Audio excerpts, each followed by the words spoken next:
میں نے آپ کے سامنے قرآن کریم کی ایک آیت پڑھا، اللہ تعالیٰ نے فرمایا کہ نماز پڑھو اور زکوٰۃ ادا کرو۔ تقریباً گنتی کے مطابق علماء اکرام نے جو شمار کیا ہے، نماز کے ساتھ ساتھ زکوٰۃ کا تذکرہ 80 مرتبہ اللہ رب العزت نے فرمایا۔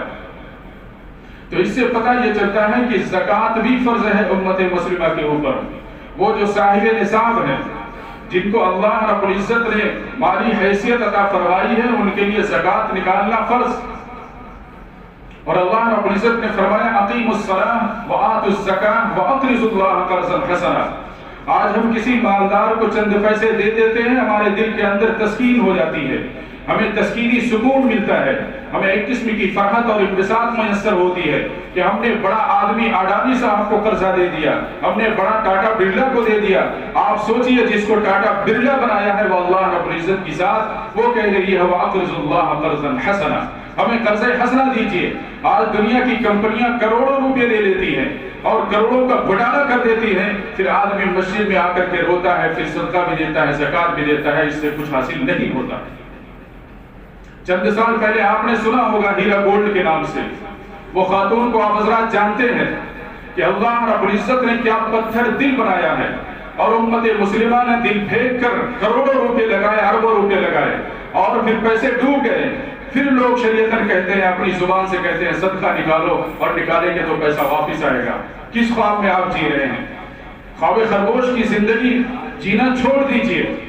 آپ محنت کی روزی کمانے والے امت کی شخصیت ہیں، لیکن آپ نے اپنے آپ کو سستی کاہلی میں مبتلا کر کر کروڑوں روپے آپ نے اس کمپنی کے اندر لگایا، اور لاکھوں روپے آپ نے اس کمپنی کے اندر لگایا۔ جب کوئی مدارس کے لوگ یا علماء دین یا علماء مقدس یا علماء اکرام آپ کی خدمت میں دوزانو ہو کر کے بیٹھ کر اپنے مدرسے کی کارگزاری بتاتے ہیں، تو آپ شروع سے لے کر کے اور اس کے چہرے سے لے کر کے ناخن تک اس کے چہرے کا دیدار کرتے ہیں اور پورے ایویڈنس کو دیکھتے ہیں، اور دیکھنے کے بعد پھر اس کے بعد 100 روپے کا نوٹ نکالتے ہیں، لیجیے زکوٰۃ میں بھر لیجیے۔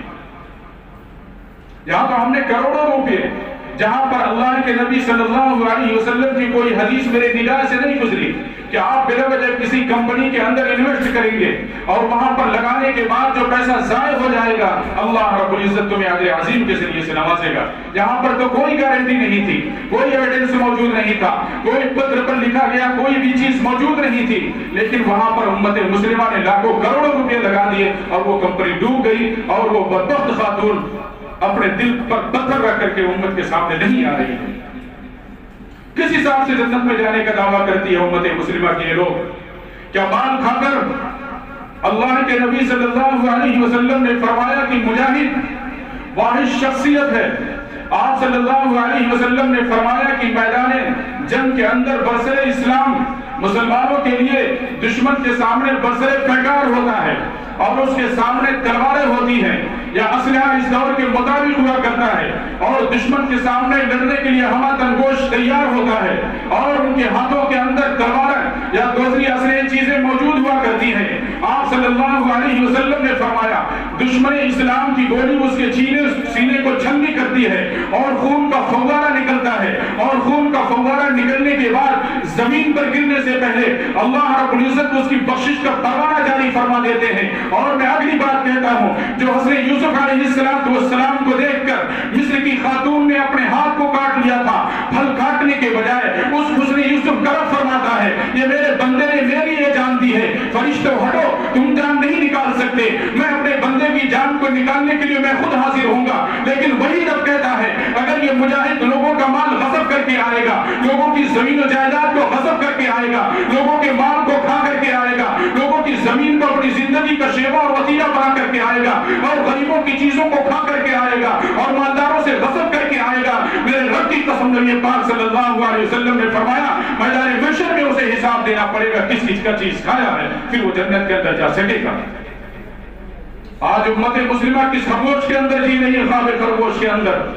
کہ ہم نے تو اپنے بزرگوں سے اساتذہ اکرام سے سنا تھا اگر کوئی شخص مال کو غصب کرتا ہے، اپنے بھائی کی زمین جائیداد کے مال کو غصب کرتا ہے، اپنے والدین کے ماں باپ کی خدمت کرنے کے بجائے ان کے والدین کی چیزوں کو غصب کرتا ہے، اپنے رشتہ داروں کی چیزوں کو غصب کرتا ہے، وہ جہنم کے اندر جاتا ہے۔ آج تو لوگ غصب کرتے ہیں، غصب کرنے کے بعد لوگ پتہ چلتا ہے عمرہ کرنے کے لیے جاتے ہیں۔ کہ عمرہ کرنے کے بعد اللہ رب العزت بخش دے گا؟ کس زندگی کے اندر آپ جی رہے ہو؟ آج امت مسلمہ وہاں پر جاتی ہے، اللہ کے گھر کا طواف کرنے کے بجائے وہاں پر سیلفیاں لیا کرتی ہے، جو یہود و نصارہ نے امت کو بدنام کرنے کے لیے، امت کی زندگی کو خراب کرنے کے لیے، قرآن مقدس سے ہٹا کر موبائل پر لگانے کے لیے اور میسج کا ٹیکسٹ یہاں وہاں بھیجنے کے لیے اور چلانے کے لیے، آج امت مسلمہ مقدس گھر پر پہنچ کر جہاں پر آپ صلی اللہ علیہ وسلم نے فرمایا حجر اسود سارے گناہوں کو چوس لیا کرتا ہے، اور ایسا ہو جاتا ہے امت مسلمہ کا نوجوان بزرگ بچہ جیسے اپنی ماں کے پیٹ سے ہاتھ چلا ہوا ہے، لیکن چپ ہے ہماری اور آپ کی زندگی پر ہزاروں لاکھوں روپے لگا کر اور وہاں پر جانے کے بعد چکر لگا کر صفا مروا کا چکر لگا کر نبی پاک صلی اللہ علیہ وسلم کے روضے پر کھڑے ہو کر وہی نبی پاک صلی اللہ علیہ وسلم فرماتے ہیں تصویر کے اندر جان ڈالنے کے لیے اس امت کے لوگوں کو اللہ رب العزت حکم دیں گے، کیا جواب دیں گے؟ ہم اور آپ نبی پاک کے روضے مقدس روضے اطہار پر جا کر کے وہاں پر ہم سیلفیاں لیتے ہیں، نبی پاک صلی اللہ علیہ وسلم جس چیز کا طواف کیا کرتے تھے، کعبۃ اللہ کا طواف کیا کرتے تھے، آج ہم وہاں طواف کرنے کے لیے جاتے ہیں، وہاں پر قرآن کریم پڑھنے کے لیے جاتے ہیں، جہاں پر ایک نماز کا ثواب لاکھ نماز کا ثواب ملتا ہے، وہاں پر طواف کرنے کے بجائے اللہ رب العزت کو منانے کے بجائے رسول اللہ کے نیز مقدس پر عمل کرنے کے بجائے نبی کی سیرت کو اختیار اور سنت کو اختیار کرنے کے بجائے اور صحابہ کرام کے نقش قدم پر عمل کرنے کے بجائے وہاں پر سیلفیاں لیتے ہیں۔ جناب ہم اپنی بیگم کو دکھا رہے ہیں، دنیا اگر نہیں دیکھ سکی تو دیکھ لو۔ جس قرآن نے فرمایا کہ اگر شوہر دروازے پر کھڑا ہو کر کے کھٹکھٹا رہا ہے، قرآن کریم کہتا ہے یا ایھا الذین آمنوا لا تدخلوا بیوتا غیر بیوتکم، اللہ رب العزت فرماتا ہے کہ مسلمانوں اگر تمہارا شوہر دروازے پر کھڑا ہے، مسلمان بیٹیوں سے کہہ رہا قرآن، اگر دروازے پر کھٹکھٹا رہا تمہارا باپ یا تمہارا بیٹا یا تمہارا شوہر اور دروازہ کھٹکھٹا کر کے تم دیکھو اور کہو میرا شوہر آ گیا ہے، اگر تم نے دروازہ بند کر لیا، قرآن کریم کہہ رہا ہے کہ تم داخل نہیں ہو سکتے۔ اتنی عزت کا خیال قرآن کریم کر رہا ہے، اللہ رب العزت کی ذات گرامی کر رہی ہے، اور مکہ المکرمہ کی سرزمین پر پہنچ کر اور خوبصورت بیوی کے ساتھ سیلفی لے کر ساری امت کو بتا رہے ہیں میری بیوی اتنی خوبصورت۔ آج دنیا ہماری ماں بہن بیٹیوں کو اوپر ہاتھ ڈالتی ہے، ہمیں تکلیف کیوں تکلیف ہوتی ہے؟ میرے سوال کا جواب دو آپ۔ پتہ یہ چلا کہ ہم نے اوریانی کو فروغ دیا ہے، اور وہاں سے اوریانی کا فروغ دیا ہے جہاں سے اعلان اسلام کا عروج بخشا ہے۔ نبی پاک صلی اللہ علیہ وسلم نے عورتوں کو عزت کی بخشش دی ہے، اور جن عورتوں کو اپنا رکیل بنایا جاتا تھا، جن بیٹیوں کے ذریعے سے لوگ شادی کیا کرتے تھے، اپنی ماں سے لوگ شادیاں کیا کرتے تھے، بیواؤں کو منحوس سمجھا جاتا تھا، آپ صلی اللہ علیہ وسلم نے حضرت خدیجہ رضی اللہ تعالیٰ عنہا سے شادی کر کے امت کو بتایا بیٹیوں کو یوں اٹھایا جاتا ہے، بیٹیوں کو یوں اٹھایا جاتا ہے، بیٹیوں کو زندگی کے اندر معراج یوں بخشی جاتی ہے، ان کی عزت کو نیلام نہیں بلکہ ان کی عزت کی حفاظت کی جاتی ہے۔ آج رمضان المبارک کے مہینے کے اندر امت مسلمہ کی بہت بڑی تعداد ہجوم کے اندر ہے، کعبۃ اللہ شریف کے اندر اچھے لوگ، میرے جیسے لوگ، داڑھی رکھنے والے سیلفیاں لے رہے ہیں، خوبصورت بیوی وہاں پر کھڑی ہے۔ اس خوبصورت بیوی کو لے کر کے کون سی جنت آپ کمالو گے بھائی صاحب؟ کون سی جنت کے اندر آپ داخل ہونا چاہتے ہیں؟ کیا حرم کی وہ ساری چیزیں گواہی نہیں دیں گی؟ کیا رسول اللہ نے جس کام کے لیے منع کیا کہ آپ وہاں پر آئیے اللہ رب العزت کو منائیے، آج لوگ کہتے ہیں اللہ رب العزت ناراض، وجہ ہے ناراض ہونے کے لیے۔ ہم اور آپ صبح سے لے کر کے شام تک محاسبہ کریں، بمشکل 10 نے کیا ہم لکھ سکتے ہیں، برائیوں کے پیپر پھٹ جائیں گے،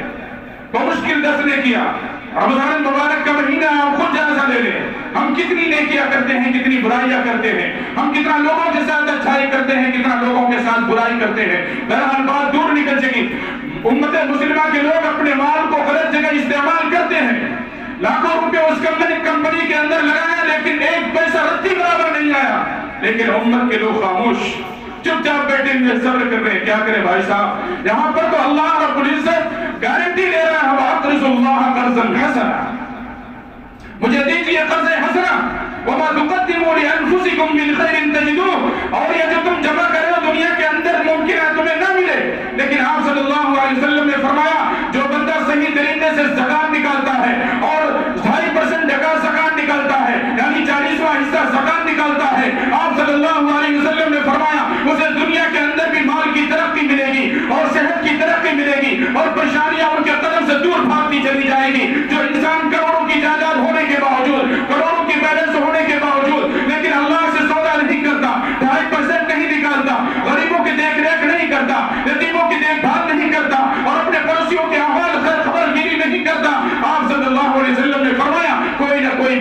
اس کی زندگی کے اندر آ جائے گی۔